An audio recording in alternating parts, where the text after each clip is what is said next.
میں نے آپ کے سامنے ایک دو دفعہ وہ واقعہ سنایا ہوگا، آج موقع کی مناسبت سے پھر سناتا ہوں، ریپیٹ کرتا ہوں تاکہ سبق پکا ہو جائے۔ پڑوسی ملک کے اندر ایک چرسی تھا، چرس پیا کرتا تھا، نشے کی چیز۔ ایک نوجوان سے کہا بھائی چرس پینے کے پیسے دے دو، تو کہا کھانا کھلا سکتا ہوں، کھانا کھلا سکتا ہوں، چرس کے لیے پیسے نہیں دے سکتا۔ آگے سے کہتا ہے او یار چرس کے پیسے دے دے، کھلانے کی ذمہ داری تو کسی اور نے لے رکھی ہے۔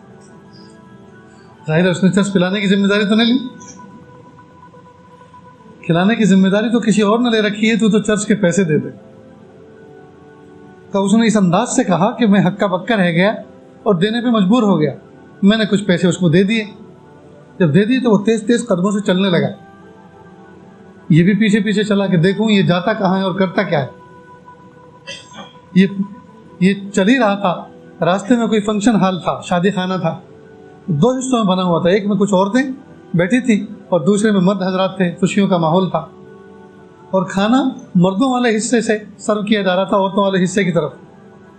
تو ایک نوجوان ٹرے کے اندر بریانی لے کر وہ راستہ کراس کر کے عورتوں کے حصے میں جا رہا تھا کہ راستے کے کنارے ٹھوکر کھایا اور وہی بریانی گر گئی، اور اس نے اپنی پاجامہ پینٹ کو جھاڑا، صاف کیا،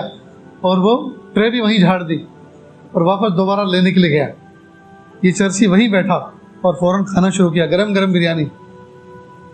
ڈھیر سارا پڑا ہوا تھا، اوپر کیوں کھانی شروع کی۔ کہا میں پیچھے کھڑا ہوا یہ منظر دیکھ رہا تھا، چرسی نے اچانک مجھے دیکھا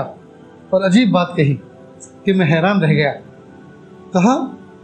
وہ کھلاتا تو ہمیشہ برتن ہی میں ہے، لیکن آج کل ذرا انبن چل رہی ہے، تھوڑا ناراض ہے، اور ہاں وہ کریم اتنا ہے، وہ کریم اتنا ہے، غصہ چاہے جتنا ہو جائے بھوکا کبھی نہیں سلاتا، وہ غصہ چاہے جتنا ہو جائے بھوکا کبھی نہیں سلاتا۔ واقعی دوستو، ہم تہجد کے وقت، فجر کے وقت بھوکے اٹھتے تو ہیں، بھوک لگی ہوئی ہوتی ہے، لیکن بھوکا کبھی سوتے نہیں، ہمیشہ کھا کے سوتے۔ تو مجھے اور آپ کو دوستو اتنا کریم رب ملا ہے، پھر بھی ہم اس کے ساتھ کٹی کر کے زندگی گزارتے ہیں، پھر بھی اس کے محبوب کی سنتوں پر پیر رکھتے ہیں، پھر بھی محبوب کے لائے ہوئے دین پر عمل نہیں کرتے، قرآن پاک کی تلاوت نہیں کرتے، نمازوں کا اہتمام نہیں کرتے، نگاہوں کی حفاظت نہیں کرتے، زبان کی حفاظت نہیں کرتے،